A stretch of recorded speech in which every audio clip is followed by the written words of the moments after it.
जी, चलिए अपनी बात को अपन लोग आगे रखते हैं। जो टॉपिक चल रहा था अपन लोगों का, वो बात चल रही थी कि इसको कैसे करें। तो कैसे करें के अंदर मैंने एक बात को रखा था कि पहली चीज अपने पोस्चर को ठीक करना है, दूसरी चीज अपने नॉलेज को अपग्रेड करना है। नॉलेज के बारे में बात चल रही थी कि कौन कौन सी नॉलेज को अपने को अपग्रेड करते हुए चलना है। तो पहली जो चीज आई थी उसके अंदर वो आई थी सिस्टम को लेके, कि सिस्टम के नॉलेज के बारे में जानना है, सिस्टम को कैसे बड़ा किया जा सकता है, सिस्टम के अंदर आके हम कैसे पैसा कमा सकते हैं, इस बिजनेस का सिस्टम क्या है, इसके ऊपर फोकस करना है। सेकंड चीज जो अपन लोगों ने डिस्कस करी, वो प्लान के बारे में डिस्कशन किया कि प्लान के बारे में अपनी नॉलेज को अपग्रेड करना है। हमारा प्लान जितना बेहतरीन होता चला जाएगा और जितना सिंपल होता चला जाएगा और बेहतरीन होता चला जाएगा और खुद की समझ में आ जाएगा, उस दिन ये बिजनेस हमारे लिए काम करेगा। तीसरी जो मैंने बात करी, वो बात करी कि प्रोडक्ट की नॉलेज के बारे में। प्रोडक्ट को हम जैसे खुद यूज करेंगे ना, तब हमें नॉलेज को जो ज्यादा मिलेगी उसके बारे में। और चौथी मैं बात करता हूँ डायरेक्ट सेलिंग इंडस्ट्री की नॉलेज का होना भी बहुत जरूरी है। इस डायरेक्ट सेलिंग इंडस्ट्री की नॉलेज होने के लिए अभी एक लास्ट सेशन के अंदर मैंने बताया था कि लमसम 372 किताबें अवेलेबल हैं डायरेक्ट सेलिंग के ऊपर। आज अगर हम उन 372 किताबों को धीरे धीरे करके एक एक महीने में भी पढ़ेंगे तो लमसम 3 सवा 3 साल लगने हैं। लेकिन उससे होगा क्या कि हमारी जो नॉलेज है वो बहुत अच्छी हो जाएगी इस डायरेक्ट सेलिंग इंडस्ट्री के बारे में, इस आरसी बिजनेस के बारे में, जो हमारे लिए बहुत अच्छी बात है। तो हमें नॉलेज को अपग्रेड करना है। अब बात आती है तीसरी, अवेयरनेस की। अवेयरनेस होना बहुत जरूरी है। अगर आपके अंदर अवेयरनेस नहीं है तो हम इस बिजनेस के अंदर कुछ बड़ा नहीं कर पाएंगे। अब अवेयरनेस, कैसी अवेयरनेस? अपलाइन के प्रति अवेयरनेस, सिस्टम के प्रति अवेयरनेस, कोई नया प्रोडक्ट लॉन्च हो रहा है उसके प्रति अवेयरनेस। सबसे बड़ी बात है अपनी टीम के प्रति अवेयरनेस। कई बार मैंने देखा है कि बहुत से लीडर्स को अपने ए ग्रुप के बारे में पता ही नहीं होता, वो बी ग्रुप को ही सिर्फ अपना ग्रुप मानते हैं। टारगेट जब लेने होते हैं शुरुआती 1 2 3 तारीख के अंदर, तो हमें पता ही नहीं होता टारगेट लेना कैसे है, क्योंकि अवेयरनेस नहीं है। हमें ये भी नहीं पता होता कि हमारी टीम में किसने कितने का टारगेट लिया है, क्योंकि अवेयरनेस नहीं है। यही रिजल्ट हमारा आखिरी में आके आता है कि आखिरी की 29 30 तारीख को हम अपनी टीम के टच में ही नहीं रहते, क्योंकि अवेयरनेस है ही नहीं। हमें पता ही नहीं होता कि हमारी टीम के अंदर कौन कौन से लीडर का कितना टारगेट चल रहा है। तो अवेयरनेस होना बहुत जरूरी है। अगर अवेयरनेस रखेंगे इस बिजनेस के अंदर तो हमें कुछ बड़ा मिलेगा, तभी कुछ बड़ा बड़ा करने का मौका मिलेगा और इस बिजनेस के अंदर पैसा भी ज्यादा मिलेगा। इसलिए अवेयरनेस का होना बहुत जरूरी है। लास्ट एंड फाइनल बात, टाइम मैनेजमेंट। टाइम मैनेजमेंट बहुत जरूरी है इस बिजनेस के लिए। बहुत से साथी जॉब करते हैं, अब जॉब 9 10 घंटे की करी, अब 9 10 घंटे के बाद में हम अपने टाइम को कैसे मैनेज करें कि इस बिजनेस के लिए हमारे को टाइम मिल जाए, ये बड़ा इंपॉर्टेंट है। तो क्योंकि मैं हमेशा एक बात बोलता हूं कि बहुत से लोग इसको सम टाइम करते हैं, बहुत से लोग सिर्फ संडे की संडे करते हैं। तो जो संडे की संडे करते हैं उनको संडे की संडे का रिजल्ट आएगा।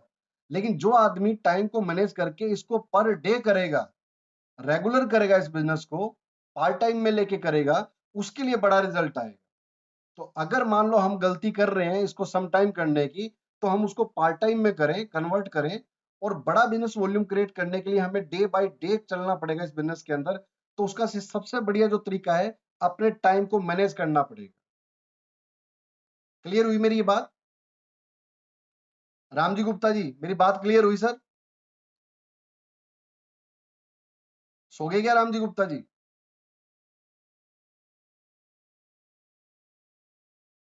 जी, चलिए मैं आगे बढ़ता हूं। लास्ट टॉपिक है। अभी तक अगर किसी ने ध्यान नहीं दिया किसी भी कारण से, तो अब ध्यान दे लीजिएगा, क्योंकि लास्ट जो टॉपिक था वो ये था कि पैसा कैसे आएगा आरसीएम बिजनेस में। और ये सबके इंटरेस्ट की बात होती है कि पैसा कैसे आएगा। तो जो भी साथी उबासी ले रहे थे उन सबसे रिक्वेस्ट है, जो भी साथी निद्र मुद्रा में थे, नींद की अवस्था में थे, उन सभी साथियों से रिक्वेस्ट है, तो एक बार कानों को खोल लें, इस दिमाग को भी खोल लें। जी, भाई पैसा एक ऐसी चीज है कि हलचल होनी चाहिए। हाँ, अब इस बिजनेस में पैसा कैसे आएगा, वो मेन चीज है। क्योंकि पैसा आएगा तभी हमारे सपने पूरे होने वाले हैं। और मैं आपको एक मजे की बात बताता हूं कि चाहे 10 रुपया है, चाहे 100 रुपया है, चाहे 1,000 रुपया हो, चाहे 10,000 रुपया हो 1 घंटे का कमाने का, चाहे 20,000 रुपया हो 1 घंटे के कमाने का, कोई सा भी लेवल हो, काम तो करना पड़ेगा। समझ रहे हैं मेरी बात को? काम तो करना पड़ेगा। आप कहीं पे भी आज जहां से भी पैसा कमा रहे हैं, किसी भी माध्यम से पैसा कमा रहे हैं, क्या काम नहीं करना पड़ता? काम तो करना पड़ता है। इस इंडस्ट्री के अंदर भी कुछ काम करने पड़ेंगे, लेकिन सबसे महत्वपूर्ण काम क्या है, मैं वही डिस्कस करूंगा कि जिससे सबको पैसा आए। सुनना चाहेंगे? एक बार हाथ खड़ा कर लो अपने अपने, ताकि मुझे पता लगे कि हाँ, नींद में नहीं है। जी, थैंक यू।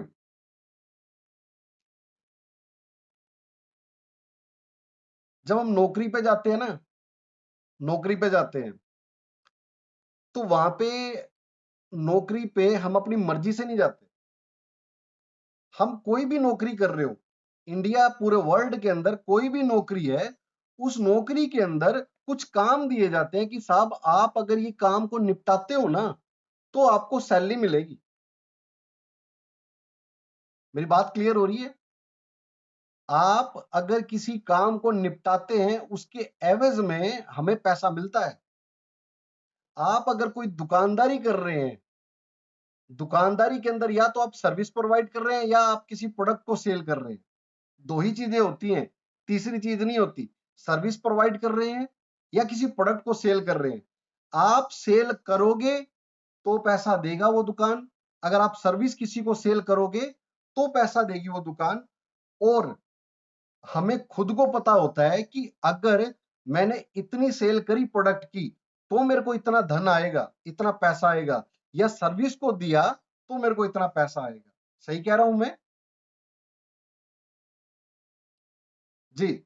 इसका मतलब सिंपल सी एक बात है कि पैसा किस कंडीशन पे आता है, कि जब हम उस फील्ड के अंदर कोई ना कोई टारगेट को क्वालिफाई करते हैं, टारगेट लेते हैं, फिर उसको क्वालिफाई जब करते हैं ना, तभी पैसा आता है। अगर आरसीएम बिजनेस की अगर मैं बात करूं, तो दो तरीके से पैसा आपके पास में आएगा। पहला पहला पैसा आएगा, इस बिजनेस को ज्वाइन किया और अपने घर की जरूरत का सामान हमेशा खरीदते रहे, 100% यूजर बन गए, तो हमारे पास में एक मौका है, बिना किसी को बताए भी हम आज नहीं तो साल बाद में 32% पे तो आ ही जाएंगे। खुद की खरीदारी का 32% हमारे अकाउंट में आता रहेगा। अब वो डिपेंड करेगा कि हम कितनी खरीदारी कर रहे हैं, उसका पैसा हमारे घर में, हमारे अकाउंट में आता रहेगा। अब पहला पैसा तो है ये। जैसे ही आप जाके 14 रुपए का नमक भी खरीदते हैं, तब भी आप 50-60 पैसे के हकदार हो जाते हैं कि वो पैसा आपके पास आएगा। अगर आप कोई न्यूट्री चार्ज का प्रोडक्ट खरीदते हैं, मान लीजिए न्यूट्री चार्ज मैन खरीदा, तब भी इस चीज की गारंटी है, आज अगर किसी ने बिजनेस को ज्वाइन किया है, तब भी 22 रुपए 50 पैसे उसके अकाउंट में आएंगे। कारण उसका बिजनेस वॉल्यूम है 225, और आप जैसे खरीदारी करते हो, अगर आपका पहला लेवल भी है तो वो भी है 10%। मेरी बात क्लियर हुई? इसका मतलब सारा गेम किस चीज का है? वो है बिजनेस वॉल्यूम का। अब जितना बिजनेस वॉल्यूम आपकी आईडी पे और आपकी टीम का मिला के होगा, और आप जिस लेवल पे होंगे, उसके अकॉर्डिंग ही पैसा आपको आना है। और अगर आप दो ग्रुप के अंदर काम कर रहे हैं और दोनों ग्रुप का अगर आप टारगेट ले लेते हैं, अब टारगेट लेंगे कैसे? बात है ये,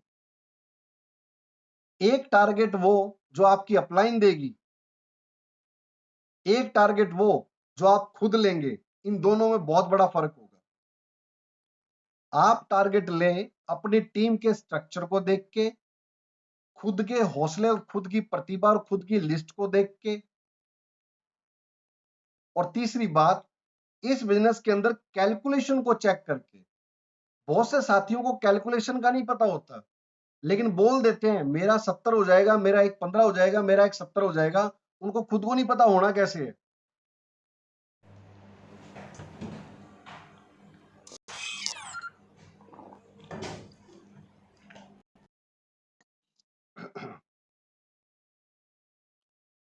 शायद मैं डिस्कनेक्ट हो गया था।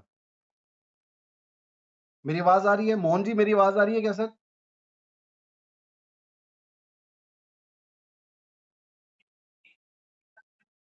ठीक है, ठीक है। मैं अपनी बात को आगे बढ़ाता हूँ कि इस बिज़नेस के अंदर भी टारगेट लेना बहुत ज़रूरी है और टारगेट लेने से पहले टारगेट को समझना बहुत ज़रूरी है। मैं आप सभी, क्योंकि आप सभी लीडर्स हैं इस बिज़नेस के अंदर और आप लोग अपनी बड़ी-बड़ी टीमें चला रहे हैं आज की डेट में, तो आप टारगेट को चेक करें। मैं मोस्ट प्रोबेबली अपने ग्रुप के अंदर टारगेट वगैरह डालता रहता हूँ कि इस बिज़नेस के ये आंकड़े हैं, इसको देख के चेक करें कि आप अपनी A group, B group, self ID का कितना टारगेट ले सकते हैं और उसको क्वालिफाई कर सकते हैं। टारगेट लेने से क्या होगा? सब कुछ होगा। जब टारगेट ही नहीं होगा तो फिर क्या होना है? लेकिन हम टारगेट को जब ले लेते हैं, उसी से सारे रिजल्ट आने, अगर अल्टीमेटली देखा जाए तो। पहली चीज होगी कि हमें दिशा का पता लग जाएगा कि हमें कितनी दिशा, कौन सी दिशा में कितना दौड़ना है, कितनी गति से दौड़ना है। टारगेट लेने से सबसे अच्छी चीज होती है। सेकंड चीज क्या होगी कि हमारे अंदर हमेशा एक्साइटमेंट बना रहेगा। अगर टारगेट लेने के बाद में आपको आपकी दिशा नजर नहीं आ रही, आपके अंदर एक्साइटमेंट नहीं आ रहा, तो वो टारगेट भी कभी कंप्लीट नहीं होगा। तीसरी चीज क्या होगी कि हम लोग फोकस हो जाएंगे कि हाँ यार, हमारे पास में 30 दिन है, मैं जॉब करता हूं तो मेरे पास में डेली का 1 घंटा या 2 घंटे हैं, इन 2 घंटे के अंदर ही मुझे वो टारगेट को पूरा करना है। टारगेट अगर आपने सीरियसली लिया है, समझ के लिया है, तो आपका टारगेट कंप्लीट भी होगा। लेकिन आपने सिर्फ अपलाइन को बहलाने के लिए, अपना थोड़ा सा रुतबा दिखाने के लिए कोई भी टारगेट बोल दिया, वो कभी कंप्लीट नहीं होगा। तो नुकसान किसका? आपका खुद का हो गया।